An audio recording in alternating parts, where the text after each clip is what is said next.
অধিকার কি এবং আইনগত অধিকার বলতে কি বোঝো? আইনগত অধিকার অধিকার বলতে মানুষের সংরক্ষিত স্বার্থ বোঝায়। আবার যে সকল অধিকার বা স্বার্থ আইন দ্বারা সংরক্ষিত এবং আদালত কর্তৃক বলবৎযোগ্য সেগুলোকে আইনগত অধিকার বলে। অধ্যাপক হিলবার্ট বলেছেন, তৃতীয় পক্ষের সহায়তায় ব্যক্তি যে ক্ষমতা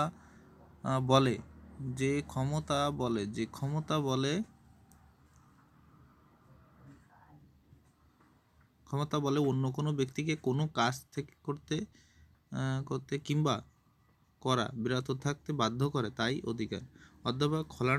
অধ্যাপক হল্যান্ডের মতে অধিকার হলো রাষ্ট্রের সম্মতি ও সহায়তার কোনো ব্যক্তির অপরের কর্ম নিয়ন্ত্রণ ক্ষমতা।